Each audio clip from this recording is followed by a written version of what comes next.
Welcome back to our channel. పేదింటి ఇల్లు కళ నెరవేరేది ఎప్పుడో తెలియదు కానీ సో ఇల్లు పేరు మీద రాజకీయాలు మాత్రం మళ్ళీ ప్రారంభమైనాయి తెలంగాణలో. సో బీఆర్ఎస్ వాళ్ళు సవాళ్ళు, కాంగ్రెస్ వాళ్ళు ప్రతి సవాళ్ళు. సో సవాళ్ళ కార్యక్రమం ఇళ్లపైన జరుగుతుంది. అంతేకాదు విగ్రహ రాజకీయం కూడా మళ్ళీ తెరలేపారు. సో ఇదే అంశం పైన మాట్లాడదాం. ప్రజెంట్ మనతోటి స్టూడియోలో కేఎస్ ప్రసాద్ గారు. సార్ నమస్తే. నమస్తే అమ్మా. డబుల్ బెడ్రూమ్ ఇల్లు తర్వాత ప్రభుత్వం మారిన తర్వాత ఇందిరమ్మ ఇల్లు. సో ప్రజలు ఇల్లు ఎప్పుడు ఇస్తారు ప్రభుత్వాలను ఎదురు చూస్తున్నారు. కానీ ప్రభుత్వాలు ప్రతిపక్షాలు ఇళ్ల పైన ఒకరికొకరు సవాలు చేసుకునే పరిస్థితి ఏంటి సార్? ఫస్ట్ థింగ్ నేను చెప్తున్నాను కదా, కాంగ్రెస్ పార్టీ పంచవర్ష ప్రణాళికల నేపథ్యంలో ప్రణాళికాబద్ధంగా చేసే పనులు కూడా ప్రణాళిక అన్నది లేకుండా ఏదో ఎద్దినిందంటే దూడగట్టి అనే కాన్సెప్ట్ని ఎప్పుడైతే తెరలేపబడిందో తర్వాత వీళ్ళు సంక్షేమాలు ఏవైతే ఆరు చేసేసామని బుల్డోస్ చేసుకెళ్ళిపోయే కార్యక్రమంలో రేపు జూన్ 2వ తారీఖుకి అడవడ ఎక్కువైపోయింది తప్ప పని తక్కువైపోయింది. సో ఈ జూన్ 2వ తారీఖు కన్నా వీళ్ళకి ఎలక్షన్స్ నాకైతే ఖచ్చితంగా ఇది కాంగ్రెస్ గవర్నమెంట్ అన్న స్టేట్లో అన్నది ఒకసారి డౌట్ వస్తుంటుంది. కానీ ఎంతసేపు బీజేపీ వాడు ఎలక్షన్స్ మీద ఉన్న ఫోకస్ వాడికి ప్రజలు ఎలా చచ్చిపోతున్నారు, ప్రజలు ఏమైపోతున్నారు అన్న శ్రద్ధ లేదు. అదే ఇక్కడ రిపీటెడ్గా కనబడుతుంది నువ్వు జాగ్రత్తగా గమనిస్తే. ఎందుకంటే వీళ్ళు ఎంతసేపు రేపు కార్పొరేషన్ ఎలక్షన్స్ వస్తే ఇక్కడ విగ్రహం పెట్టేద్దామా, రామారావు గారు విగ్రహం పెట్టేద్దామా, అడవాడు చేద్దామా అన్న కాన్సెప్టే. కానీ నువ్వు అన్నట్టు డబుల్ బెడ్రూమ్ ఇల్లులకు దీటుగా ఇందిరమ్మ ఇల్లులు ఇద్దాం, లేకపోతే లేనివాడికి ఏం చేద్దాం, లేకపోతే హైడ్రా అని పెట్టి ఎన్ని ఇల్లు కోలుకొట్టాం వాళ్ళకి రీప్లేస్మెంట్కి వార్ ఫుటింగ్ బేసిస్లో ఇల్లు కట్టేద్దాం, లేదా ఎక్కడ కార్యాచరణ కనబట్టలేదు. తప్ప ఇంకేం కనబట్టలేదు. ఇంకొకటి మాత్రం చాలా సీరియస్గా కనిపిస్తుంది. మొన్నటి వరకు బండి సంజయ్ కొడుకు బండి భగీరథ్ సంబంధించిన ఇష్యూ పైన రాజకీయం. సో ఇప్పుడు మళ్ళీ ఇళ్ల పైన ఒక రాజకీయం. 20 లక్షల ఇల్లు కట్టించి అసెంబ్లీ ఎన్నికలకు పో అంటూ కేటీఆర్ సవాలు విసిరిండ్రు పొంగులేటికి. సో మీ హయాంలో ఎంతమందికి ఇల్లు ఇచ్చారో చూపియండి, రాజకీయ సన్యాసం కాదు అంటూ ఇంకొక మంత్రి ఇదే కాన్సెప్ట్. ప్రభాకర్ ఇప్పుడు సవాళ్ళకి ప్రతి సవాళ్ళకి రాజీనామా, ప్రతి సవాళ్ళకి శాశ్వత సన్యాసం. ఈ సన్యాసులు అయిపోయిన వాళ్ళు యోగి ఆదిత్యనాథ్ లాగా మనల్ని వదలరు, పేరుకే సన్యాసం. చేత సన్యాసి అయిపోవడం మనకి ఇంకోటి. రామారావు గారిని కూడా చూసాం కదా, సన్యాసి వేషంలో అనుకుని చెప్తే మళ్ళీ సన్యాసి వేషం మార్చేసి రాజకీయాల్లోకి ఉన్నారు. సో అట్లాంటి ఈ సన్నాసి కబుర్లు దయించి పక్క తీయండి కాసేపు. ఈ సన్నాసి పురపాలన్నీ పక్కకు తీసేసి మీరు సన్యాసులు అయిపోవడం జరగని పని. ఒకవేళ అయిపోయినా రాజకీయాలకి కుటుంబాన్ని మాత్రమే వదిలి అని చెప్పి మా రక్తాల మాంసాలు మాత్రం పీల్చేయడం తథ్యం. అంతకుమించి ఇంకేం ఉండదు. మామూలుగా బాధ్యత ఉంటేనే ఒకలాగా ఉంటున్నారు, అందులో ఏ బాధ్యత లేకపోతే ఇంకా పొగలేనల బాధ్యత ఎక్కువైపోతుంది. అంచేత మీరు సన్యాసులు సన్నాసుతనాలు ఇలాంటి విషయాలు మాట్లాడకండి. దీనివల్ల ప్రజలు సన్నాసులు అవుతున్నారు తప్ప రాజకీయ స్వప్రయోజనాలు ఆశించే మీ నాయకులు మాత్రం ఎవరికి ఏమీ కావట్లేదు. అంచేత మీరు చేయవలసిన పని ఏంటంటే 20 లక్షల ఇల్లులకి బృహత్తర ప్రణాళిక అన్న దగ్గర ఆన్ అండ్ అగ్రిగేట్ 1 లక్ష ఇల్లేనా కట్టి చూపించండి. 1,00,000 × 4 అంటే 4 లక్షల మందిని పరిరక్షించింది ఒక 5 years 10 years ఎస్టాబ్లిష్ చేయండి. ఏవీ లేకుండా పెద్ద ఫిగర్లు చెప్పాడు 20 లక్షలు. అలా మా సీతక్క చెప్పినట్టు మొత్తం ఆడపిల్లలందరినీ సంరక్షించినట్టు ఒక కోట్లలో ఫిగర్ చెప్పింది ఆవిడ. అలాగే మన బస్సు ప్రయాణం వల్ల అంటే 64,000 కోట్లు 64 కోట్ల మంది ప్రయాణికులని చెప్పేశారు. సో అట్లాంటి ఫిగర్లతో ఎన్నాళ్ళు కన్ఫ్యూజ్ చేస్తారు ప్రజల్ని. చేతితో అంచెల వారీగా చేయవలసిన పనులు చేయండి. ఒక పక్క హైడ్రా తిరగొట్టిన ఇల్లులకి పునరావాస కార్యక్రమం ఈ విధంగా జరుగుతుంది. ఇవన్నీ ప్రజలకి నమ్మబలికే విధంగా ఉంటాయి, నమ్మశక్యంగా ఉంటాయి. అంతేకాని ఏడకక్కడ మీరు 20 లక్షల ఇల్లు టార్గెట్ పెట్టుకున్నాం, ఈ ఇయర్ చూస్తే ముక్కుతూ ములుగుతూ 1000 కూడా కట్టలేకపోయాం, 200 కూడా కట్టలే. ఈ అనవసరమైన మాటలు చర్చలు అనవసరం. దానికి తోడు అపోజిషన్ పార్టీ మిమ్మల్ని ప్రొవోక్ చేస్తుంటుంది. ఆ ప్రొవొకేషన్కి తగ్గట్టు మీరు కూడా కోతేశాలు వేసుకుంటే ఎన్నాళ్ళు ఈ కాలక్షేపాలు చాలు అయిపోయింది. 3 సంవత్సరాల దగ్గర ఇదికి వచ్చారు. ఈ మిగిలిన 2 సంవత్సరాలైనా పుణ్యకాలం నెక్స్ట్ లాస్ట్ 1 year ఎలక్షన్ ఇయరే. మీకు ఆ డిస్కషన్స్ ఉండవు, ఒకవేళ చేద్దామని చేయనివ్వరు కూడా వ్యవస్థలు. సో దీంట్లో ఉన్న క్రూషియల్ 1.5 years మాత్రం అనవసరంగా వేస్ట్ చేసుకోకండి. అంతకన్నా ఇంకేం. అయితే ఇక్కడ గతంలో ప్రభుత్వం పేదలకి ఇల్లు ఇస్తా అన్న హామీ ఇవ్వకపోతేనే ఫామ్ హౌస్లో కూర్చోబెట్టిన పరిస్థితి. సో ఇప్పుడు కాంగ్రెస్ మళ్ళీ అదే ప్రజల ఎమోషన్స్తో రాజకీయం చేస్తుందా? ఇప్పుడు ఒకటి చెప్తానమ్మా, ఒక క్రైసిస్ మేనేజ్మెంట్ని అడ్రస్ చేయడానికి ఫస్ట్ నువ్వు క్రైసిస్లో ఉన్న విషయం గ్రహించగలుగుతారు. ఇప్పుడు ఎవరికైనా ఒక ఇల్లు అన్నది ప్రభుత్వ బాధ్యతగా అన్నది మీరు తీసుకున్నప్పుడు బాధ్యతను ఎంతవరకు నిర్వర్తిస్తున్నావు అన్నది చాలా ఇంపార్టెంట్. దానికి నీ ప్రయారిటైజేషన్స్ ఏంటన్నది ఫస్ట్ అవుట్. మనకి ఎప్పుడు నేను చెప్తూ ఉంటాను, బడ్జెట్ ఎలకేషన్స్ ఏవి. ఇప్పుడు ఇందిరమ్మ ఇల్లుకి ఇంత బడ్జెట్ ఇచ్చారని చెప్పినప్పుడు నెక్స్ట్ ఇయర్కి అది అకౌంటబిలిటీ ఉంటుంది. ఆ అకౌంటబిలిటీ త్రూగా మీలాంటి జర్నలిస్టులైనా మాలాంటి వాళ్ళైనా విశ్లేషించడానికి నువ్వు ప్రశ్న అడగడానికి బాగుంటుంది. బడ్జెట్లో ఎంత అలకేట్ చేశారు చెప్పమను. ఇప్పుడు 20 లక్షలు. ఇప్పుడు నేను వందే భారత్ ఎక్స్ప్రెస్సే చెప్తాను మీకు. 400 వందే భారత్ ఎక్స్ప్రెస్లో అనౌన్స్ చేశారు. ఎప్పుడు ఒక 6 బడ్జెట్లు 8 బడ్జెట్లు అని కదలేదు. ఇప్పటికి దగ్గర 100-120 కంప్లీట్ అయినట్టుకున్నాయి. అదే అలా ఒక ఎవ్రీ ఇయర్ ఎలక్షన్స్ కనబడుతున్నాయి అనుకో, we can talk about it. అదేది లేకపోతే అల్లప్పుడు 400 వందే భారత్లు చెప్పమంటే ప్రతిసారి అవహేళనే ఉంటారు. ఇట్లాంటి కార్యాచరణలో ప్రభుత్వాలు తలకి తీసుకున్నప్పుడు, తలకి భారం అవుతున్నప్పుడు, ఒక స్ట్రాటజికల్ ఎవాల్యుయేషన్స్ దాంట్లోంచి చేసుకోకపోతే మాత్రం ప్రజలకి ఏమీ అందట్లేదన్న విషయం లాస్ట్కి తేలిపోద్ది. ఇవాళ ఏం కొత్త కాదు ప్రజలకి. ప్రజాప్రభుత్వాలు వాళ్ళకి తగ్గట్టుగా వాళ్ళు ఇచ్చిన ప్రామిసెస్ ఫుల్ఫిల్ చేయకపోతే కేసీఆర్ గారు లాంటి వ్యక్తినే వదలలేదు. 2 టర్ముల తర్వాత 3వ టర్మ్ ఆయన ఇంట్లో కూర్చోబెట్టారు. మీరెంత అందులో వచ్చిన దగ్గర నుంచి గాలివాటం కబుర్లతో కాలక్షేపం చేద్దామంటే కుదరదు కదా. బికాస్ మీకున్న అవరోధాలు ఉన్నాయి, నేను కాంట్రడిక్ట్ చేయట్లే. అవరోధాలను అధిగమించడానికి మీ దగ్గర బృహత్తర ప్రణాళిక కావాలి. ఆ ప్రణాళిక ఏదైనా అడుగుతున్నా. నిజమే కష్టాలు మామూలుగా లేవు, ఒక తోటి అలాగా బొంబాడింగ్ జరుగుతున్నాయి ఆయనకి. ఇప్పుడు ఒక పక్క అగ్రికల్చర్ సెక్టర్, ఒక పక్క ఇండస్ట్రియల్ సెక్టర్. సో దాంతో ఎప్పుడవుతుందంటే పనులు ఎలా జరుగుతున్నాయో ప్రజలకు ఒక అవగాహన ఉంటుంది. ఇప్పుడు శంకుస్థాపన రాయేసి పోయారనుకో, ఇక్కడ ఇందిరా ఇల్లు 1200 కడుతున్నాం, లేకపోతే టవర్లు కడుతున్నాం, ఇన్ని బాగున్నాయి శంకుస్థాపన రాయికి. తర్వాత ఒక్కరోజు కూడా ఒక్కడికి కూడా ముందుకు పడకపోతే. సో ఇప్పుడు మనకి టీ హబ్బులు కట్టారు, ఇక్కడ ఎంత స్క్వేర్ ఫీట్లో ఆఫీసులు ఖాళీ ఉన్నాయి. ఇప్పుడు మధ్యలో తీసుకెళ్ళి ఫ్యూచర్ సిటీ అని అక్కడ కొత్తది స్టార్ట్ చేశారు, కడుతున్నారు. నిన్న మా శ్రీధర్ బాబు గారు, మా పొంగులేటి గారు వెళ్ళారు, చాలా సంతోషం, బాగుంది. కానీ అక్కడ కాన్సెప్ట్ ఓరియంటెడ్కి ఇక్కడ ఎగ్జిక్యూషన్స్కి ఎంత డిఫరెన్స్ ఉంది. అక్కడ కొత్తది యుద్ధ ప్రాతిపదిక మీద కడుతున్నారు, బాగుంది పని, కొత్తది వస్తుంది, బాగుంది. కానీ ఇక్కడ ఫుల్ఫిల్ అయిపోయిన తర్వాత కదా అక్కడ తీసుకెళ్తే బాగుండు. Futuristic ideas for the sake of future super, I'm not denying it. ఇప్పుడు ఆల్రెడీ ఫైనాన్షియల్ డిస్ట్రిక్ట్ ఫుల్ అయిపోయింది, లేదంటే హైటెక్ సిటీ రేడియస్ అంతా ఫుల్ అయిపోయింది, లేకపోతే హైదరాబాద్లో ఇంకెక్కడ ఖాళీ లేదు కాబట్టి మేము ఫ్యూచర్ సిటీ ప్లాన్ చేసామంటే సూపర్. కానీ ఇక్కడ crisis management we're in need of ఏది ఇందిరా మిల్లు, హైడ్రాలు ఎరగొట్టిన ఇల్లులకి వీఆర్ ఇన్ నీడ్ ఆఫ్. ప్రభుత్వం ఆల్టర్నేటివ్ క్రియేట్ చేయాలి కదా. సో ఇవన్నిటికీ నీ దగ్గర ప్రణాళిక ఏదైనా అడుగుతున్నాం అక్కడి నుంచి వెళ్ళి. అయితే ఇక్కడ ఈ 20 లక్షల ఇళ్ళ రాజకీయం ఒక చాలా పెద్ద ఫిగర్. ఒక సామాన్యుడు చూస్తారే అప్లికేషన్ పెట్టుకున్నాం సార్ వాళ్ళు ఇచ్చేస్తారు అనే ఆలోచనలో ఉంటుంది. సో ఈ 20 లక్షల ఫిగర్ అంటిల్ ఆఫ్ ఎలక్షన్ ఇది ఇలాగే డ్రాగ్ అయ్యే అవకాశం ఉంటుంది. ఇంకా ఏంటమ్మా డ్రాగ్ ఏంటి, నువ్వు మనకి ప్రగతి భవన్ ఉంది కదా ఇప్పుడు జ్యోతిరావు పూలే, అక్కడ నీకు ఎవ్రీ ట్యూస్డే ఎవ్రీ ఫ్రైడే ఈ అర్జీల కార్యక్రమం అక్కడ నడుస్తూనే ఉంది. ఆల్రెడీ ప్రజాపాలన ప్రారంభమై ఇప్పటి వరకు 25 లక్షల అప్లికేషన్స్ ఉన్నాయి. సో ఆ 25 లక్షల అప్లికేషన్స్కి వీళ్ళు 20 లక్షల ఇల్లు కడతా ఉందానికి ఇంకా ఆ బైబుల్ గ్యాప్ 5 లక్షలు. సో 5 లక్షలకి ఇంకొక గవర్నమెంట్ ఇల్లు వచ్చి దానికి బడ్జెట్ కావాలి. సో ఇవన్నీ కళ్ళ ముందు కనబడుతున్నప్పుడు ఎటు నుంచి ఎటు లీడ్ అవుతున్నాం మనం. ఇది చాలా చాలా చాలా చాలా చాలా ఇంపార్టెంట్. ఇది గ్రహించగలిగితే బాగుంటుంది. సో విగ్రహ రాజకీయాలు ఏంటి? విగ్రహ రాజకీయాలు ఇప్పుడు సో ఓట్కి సంబంధించి ఎలక్షన్స్ ఇంకా 2 సంవత్సరాలు ఉన్నా ఇప్పటికే నాకు తెలిసి ఈ ఓట్లకు సంబంధించిన రాజకీయాలు స్టార్ట్ చేసిరేమో అనిపిస్తుంది. బాలసుబ్రహ్మణ్యం విగ్రహం ఇన్స్టాలేషన్ కావచ్చు, అండ్ ఇప్పుడు ఎన్టీఆర్ గారి విగ్రహం ఇన్స్టాలేషన్ కావచ్చు. అంటే ఎన్టీ రామారావు గారిది ఒకటి చెప్పొచ్చమ్మా. రామారావు గారు ఒక మహానుభావుడు, చరిత్ర పురుషుడు. ఆయన విగ్రహం అంటే తెలంగాణలో ఈ క్రూషియల్ టైంలో ఆయన విగ్రహం పెట్టడం అనేది రేరెస్ట్ ఫెనామినా. ఇంకా తెలుగుదేశం పార్టీ ఉనికే లేకుండా పోయిన దగ్గర రేవంత్ రెడ్డి గారు లాంటి కాంగ్రెస్ గవర్నమెంట్ ముఖ్యమంత్రి గారు రామారావు గారు విగ్రహం పెట్టడం అన్నది అసలు ఏ విషయంలోనూ ఊహించలేము ఎవరు. ఆయన మొన్న గత ఎలక్షన్స్లో ఎక్కడ మన జూబ్లీహిల్స్ ఎలక్షన్స్లో ఆయన ప్రామిస్ చేశారు, రామారావు గారి బర్త్డేకి విగ్రహ ఆవిష్కరణ జరిగింది. అంటే నేను అంటుంది ఏంటంటే ఇక్కడ ఒక మొమెంటం ఫ్లేర్ అప్ అయ్యేది ఏం కనపడట్లేదు తెలుగుదేశం ప్రాస్పెక్టివ్లో. అందులో నిన్న మీరు అంటే 2 వైవిధ్యభరితంగా ఎలా ఉన్నాయో గమనించండి ప్రజలు.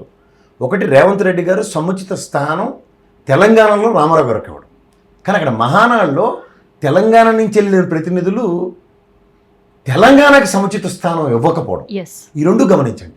ఒకటేంటి అసలు తెలంగాణ లేదు అనడం అనేది అదే. ఇప్పుడు అవమానం. బక్కెన్ నరసింహులు అనే వ్యక్తి తెలంగాణ పార్టీ తెలుగుదేశానికి అధ్యక్షుడిగా చేసి కూడా ఆయన ఏ ప్రాతిపదిక మీద ఇక్కడ తెలంగాణ అన్న పదమే లేదన్న మాట మాట్లాడడం బైబిల్లో ఏమంటారు డిక్షనరీలో, దట్ ఈస్ క్వైట్ రెడిక్యులస్.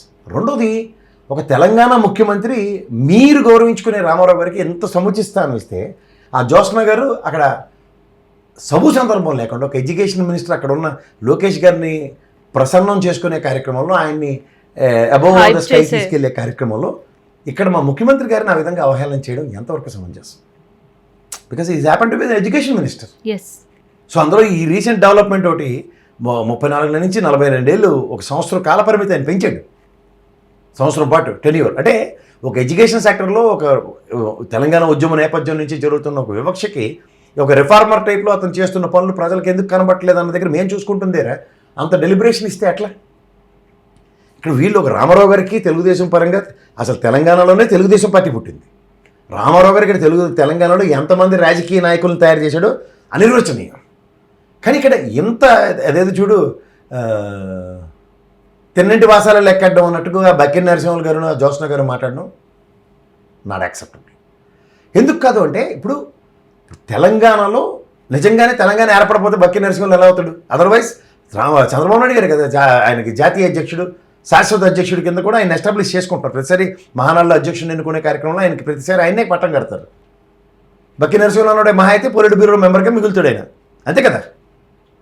అలాంటిది ఒక సముచిత స్థానం తెలంగాణ వలన నీకు వస్తే కూడా తెలంగాణ లేదు అని మాట్లాడడం అనేది ఇప్పుడు ఒక్కొక్కసారి ఏమవుతుందంటే స్టేట్ బైఫర్కేట్ కానప్పుడు తెలంగాణ అనేది ఎస్టాబ్లిష్ కాకపోవచ్చు. ఆఫ్టర్ బైఫర్కేషన్ డెస్టినరీ ఓపెన్ చేస్తే తెలంగాణ అనేది న్యూలీ హ్యాపెండ్ స్టేట్ అని ఉంటుంది. ఆబ్వియస్లీ ఉంటుందా ఉండదా? ఎప్పుడో నువ్వు చదువుకుని చిన్నప్పుడు పోసుకుని డైరీ డెస్టినరీ తీసి తెలంగాణ అని పదం లేదంటే నవ్వుతాడు ఎవడన్నా. అప్గ్రేడ్ అవ్వు అప్డేట్ అవ్వు అంటారు. ఎందుకంటే ఉన్నది పక్కన చంద్రబాబు నాయుడు గారితో ఆయన లేటెస్ట్ అన్ని అప్డేట్ అవుతాడు కదా. ఒక పక్క మహానాడులో తెలంగాణ పరువు తీసేటట్టు వ్యవహార శైలి, సో ఏకంగా ముఖ్యమంత్రిని అవమానించే శైలి, కానీ సైమల్టేనియస్గా ఇక్కడ విగ్రహాలు. సో ఈ విగ్రహం ఎక్కడో అక్కడ ఇన్స్టాలేషన్ ఎక్కడ కూడా కనిపించలేదు. 1750 కోట్లు పెట్టి పెట్టడానికి ప్లాన్లో ఉన్నారు, అది వేరే సంగతి. కానీ ఇక్కడ నేను అంటుంది ఏంటంటే ఒక మనిషి గతంలో తెలుగుదేశంలో పనిచేసిన వ్యక్తికి ఆయన పట్ల గౌరవం ఉంది, కానీ ఇంకా పార్టీలో ఉన్నట్టు నటిస్తున్న వీళ్ళకైతే ఆయన మీద గౌరవం లేదా అన్నది నేను ఖచ్చితంగా చెప్పగలను. ఎందుకంటే సింపుల్ లాజిక్ ఇక్కడ రేవంత్ రెడ్డి గారి ప్రస్థానం రామారావు గారితో కాదు, చంద్రబాబు నాయుడు గారితో ప్రస్థానం అయింది. కానీ ఆయన ఇచ్చిన గౌరవం వారికి రామారావు గారికి. అంటే అఫ్కోర్స్ ఎందుకు మహానాడుకు సంబంధించిన ఫ్లెక్సీలే ఇక్కడ వెలిసాయి. అఫ్కోర్స్ తెలుగుదేశం పార్టీ వాళ్ళు ఎవరి ఇయర్ మహానాడుకి కాంగ్రెస్ సంబంధించిన వాళ్ళు పెట్టిన ఇప్పుడు నేను ఆయన ప్రస్తావిస్తే కూడా వాళ్ళందరి పేర్లు చెప్పుకుంటూ వచ్చారు. మోత్పల్లి నరసింహంలో అయితే right now is not at all in any party. ఆయన నాటి వ్యక్తికి కూడా సదవకాశం కల్పించిన రామారావు గారిని ప్రస్తావించడం క్రిస్టల్ క్లియర్. రేవంత్ రెడ్డి గారి నోట్లోంచి వచ్చిన మాటలు. సో ఇవన్నీ దృష్టిలో పెట్టుకొని మనం ఇక్కడ కేసీఆర్ గారికే రాజకీయ అరంగేట్రం తెలుగుదేశం పరంగా జరిగింది, రామారావు గారు ఇచ్చిన సముచిస్తాం. ఇవన్నీ వాస్తవాలు ఎవరు కాంట్రడిక్ట్ చేయలేం. కానీ over period of time difference of ఒపీనియన్స్తో ఎవరి పార్టీలో వాళ్ళు స్టార్ట్ చేసుకున్నారు, ఎవరు అధికారాలు వాళ్ళు సంతరించుకున్నారు, ఎవరి పరిపాలన వాళ్ళు ప్రదర్శించి చూపించారు.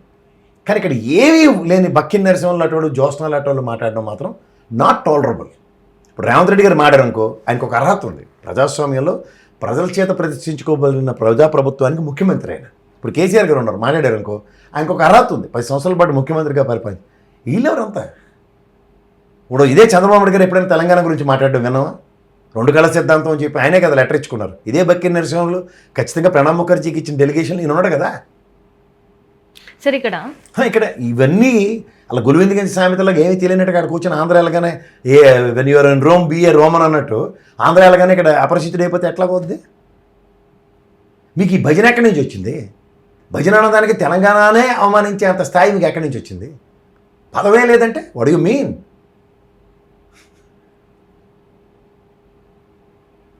అయితే ఇక్కడ ఇంకొకటి ఆంధ్ర అన్న దాంట్లో తెలుగు పదం ఉందో లేదో నాకు తెలియదు, కానీ తెలంగాణ అన్న దాంట్లో తెలుగు పదం ఉంది. అయితే ఇక్కడ ఇంకొకటి రీసెంట్గా తెలుగుని ఆలపించేవారని నేను ఒకసారి ఎక్కడో పెద్ద మనిషి చెప్తే విన్నాను. తెలంగాణ అంటే ఆ అర్థానికి తెలుగు భాషకే అర్థం తీసుకొచ్చిన తెలంగాణ అన్న పదంలో మీకు డిక్షనరీ ఏమని ఎతకాలి? భాష పట్లకు అవగాహన ఉన్నవాడు ఎతికితే వచ్చే అర్థం, అలాగే రాష్ట్రం ఏర్పడిన తర్వాత ఎతికేవాడి అర్థం ఒక స్పెషల్ ఐడెంటిటీ అనేది. ఇంకేంటి అబ్రివేషన్స్ మీకు డిక్షనరీలో కావాలి మిస్టర్ బక్కిన? నీకు జీవితంలో నువ్వు అన్నవాడు ఎవరికి తెలియదు. మా అయితే నీ నియోజకవర్గంలో మాజీ ఎమ్మెల్యేగా తెలవచ్చేమో, కానీ తెలంగాణ రాష్ట్ర అధ్యక్షుడు తెలంగాణకి తెలుగుదేశానికి ఆయన ఐడెంటిటీ క్రియేట్ చేసింది తెలంగాణ అని పదం. ఇవన్నీ మర్చిపోతే అయితే ఒక అనలిస్ట్ చేసిన అనాలిసిస్ పైనే ఒక డిప్యూటీ సీఎం రియాక్ట్ అయిన పరిస్థితి. కానీ ఇక్కడ ఒక సీఎంని అంత వేసి మాటలు అన్నా కూడా ఇక్కడి నుంచి కాంగ్రెస్ దగ్గర నుంచి చలనమే లేని పరిస్థితి ఉంటుందమ్మా. సడన్గా డిస్ప్రపోర్షనేట్ బ్లో ఉంటుంది. ఈ బక్కిన నరసింహన్కి జోష్న గారు ఇద్దరు తెలంగాణ తిరిగి వచ్చిన తర్వాత ఆర్తపల్లెలు ఎలా ఉంటాయో చూడాలి. ఇక్కడ ఖచ్చితంగా, ఎందుకంటే నిన్న డాక్టర్ కేవీ రావు గారు తెలంగాణ దీంట్లో రామారావు గారు దానికి నివాళులు అర్పించి గంగాజలంతో శుద్ధి చేసి వీళ్ళిద్దరి విషయం చాలా సీరియస్గా మాట్లాడాడు. సో ఇవన్నీ మనకి తెలంగాణ నుంచి వచ్చి తెలుగుదేశం నుంచి వచ్చిన వాళ్ళ వైబ్రేషన్సే కనబడుతున్నప్పుడు మిగిలిన వాళ్ళ నుంచి వైబ్రేషన్స్ కనబడడం ఎలా అనుకుంటాం? వెయిట్ చేయాలంతే. మనకి ఇక్కడ జరుగుతుంది ఏంటంటే ఆంధ్రాలో అన్నదానికి మొత్తం ఇక్కడ రీసెంట్గా డెవలప్మెంట్స్ ఎట్లా ఉన్నాయంటే తెలంగాణకి ఒక వివక్ష మళ్ళీ స్టార్ట్ అయింది. సడన్గా పవన్ కళ్యాణ్ మొదలెట్టింది చెత్తా చెదారానికి అవి సెలవులు పొలవులు కింద పరివర్తన చెందుతూ ఇక్కడ నెత్తికొస్తున్నది. వాళ్ళకి అతను ఏం తెలియని వాడు మాట్లాడి మాటల కింద కొన్నాళ్ళు కన్సిడర్ చేసినా సరే సమస్య పోయింది. తెలంగాణ దిష్టి తగిలి కోనసీమ అన్న దగ్గర సమస్య దాన్ని మళ్ళీ నాగేశ్వరరావు గారి రూపంలో దాన్ని మళ్ళీ కోతుపుండు బ్రహ్మరాక్షస్ చేసే దగ్గర పుండు మీద కారం చెల్లినట్టుగా ఉంది వాళ్ళ వ్యవహార శైలి. ఇది ఎక్కడికి లీడ్ అవుతుందో down the line you can't even imagine. ఇక్కడ చాలామంది సెటిలర్స్ ఉన్నారు, 1 కోటి మంది దగ్గర సెటిలర్స్ ఉంటారు తెలంగాణ వేరియస్ పాకెట్స్లో. వాళ్ళందరినీ దృష్టిలో పెట్టుకొని ఇక్కడ ఒక సూర్యోద్భవ వాతావరణంలో ఇక్కడ ఒక హార్మోనీ మెయింటైన్ అవుతుంది. దాన్ని ఎందుకు డిస్టర్బ్ చేస్తున్నారు? మీకు ఆంధ్రాలో పొలిటికల్ రీజన్స్ ఉంటే ఎందులో పడి చావండి, సంబంధం లేని విషయం. కానీ తెలంగాణకు వచ్చేసరికల్లా ఎందుకు అనవసరమైన రక్కస్ని క్రియేట్ చేస్తున్నారు? వాడు గతంలో నర్సిరెడ్డి గారు 4 చలోక్తులు కేసీఆర్ గారి మీద మాట్లాడుతూ కొన్ని ఉపన్యాసాలు ఉండేవి మహానాడులు గతంలో కంపేర్ చేసుకుంటే. అవి ఎంతవరకు అంటే వ్యక్తిగతంగా ఆగిపోయేది. కానీ ఈసారి నర్సిరెడ్డి గారే చాలా సంయమనం పాటించి చాలా బాగా మాట్లాడాడు అనిపించింది. ఈ జ్యోత్స్న గారును యాజ్ వెల్ యాజ్ వీళ్ళు ఒకళ్ళు అయితే తెలంగాణ ప్రైడ్ మీద మాట్లాడేశారు, ఇంకోళ్ళు మన రాష్ట్ర ముఖ్యమంత్రి వర్యుల మీద మాట్లాడారు. ఇది ఎలాంటి ఇదంటే మనం తనకు తీసుకోవాల్సిన విషయాలు. ఇప్పటికైనా కాంగ్రెస్ ఆలోచించాల్సిన పరిస్థితి. అంటే నాకు అంటుంది ఏంటంటే కాంగ్రెస్ ఆలోచన కన్నా తెలంగాణ వాళ్ళు అందరూ ఆలోచిస్తారు. ఇక్కడ తెలంగాణ ఉద్యమం దేని మీద లేచిందమ్మా? తెలంగాణ ఆత్మాభిమానం మీద లేచింది. ఆత్మాభిమానం అన్న దగ్గర పూర్తిగా తెలుగుదేశం పార్టీకి ఐడెంటిటీ క్రైసిస్ ఉన్న దగ్గర క్రైసిస్ని ఇంకా ఎక్కువ ఎస్టాబ్లిష్ చేశారు వాళ్ళిద్దరూ అని చెప్పొచ్చు. వాళ్ళు తీరని అన్యాయం చేసినట్టు ఇండైరెక్ట్గా నా ప్రాస్పెక్టివ్లో అయితే. ఓకే, ఎవరో మాడొచ్చు, ఆంధ్రాలో ఎవడో ఒకటి నిలబడి ఓ నాయకుడో లేదంటే చిన్న శతకో ఏదో 4 మాటలు మాట్లాడచ్చు. దాని అర్థం అది కాదు కదా. కేసీఆర్ మా దగ్గర ఉండి పోయాడు కాబట్టి తెలంగాణ వచ్చింది అలాంటి ఏదో స్టేట్మెంట్స్ ఉన్నాయనుకో, కొన్ని ఇగ్నోర్ చేస్తారు. కానీ ఇది ఒక తెలంగాణ వాడు ఆంధ్రాకి వెళ్ళి మన గురించే మాట్లాడితే ఐడెంటిటీ, మన ప్రైడ్, ఇది ప్రశ్నార్థం. అందుకనే ఉద్యమకారులు దీనిపైన రియాక్ట్ అవుతున్న పరిస్థితి కనిపిస్తుంది. ఖచ్చితంగా రియాక్ట్ అవుతారమ్మా. ఉద్యమకారులు ఎప్పుడు దేని నేపథ్యంతో చేస్తారు? అలా ఇంట్లో పప్పు ఉప్పు బెల్లం లేదని చేయరమ్మా. తెలంగాణ ఆత్మాభిమానంకి ఎప్పుడు దెబ్బ తగిలినా ఉద్యమకారుల ప్రతిస్పందన టువర్డ్స్ ప్రైడ్ని కాపాడడానికే యోధుల్లో పోరాడుతున్నారు. అంచేత ఉద్యమకారుల విషయంలో ఎవరైనా ఏ పార్టీ వాడైనా ఇలా దండం పెడతారు వాళ్ళకి. ఎందుకు అంటే వాళ్ళ ఐడెంటిటీ తెలంగాణ ప్రైడ్ని కాపాడడం. అంచేత వాళ్ళ ఐడెంటిటీ గురించి మనం మాట్లాడేంత స్థాయిలు నాకు లేవనే చెప్తాను. నువ్వు త్యాగదనంలో రోడ్ల మీదకి వచ్చి ఉద్యమాలు చేసే అంత నేపథ్యాలు మనకి లేవు. అట్లీస్ట్ చేస్తున్న వాళ్ళకి గౌరవం ఇవ్వాల్సిన బాధ్యత మన మీద. Thank you.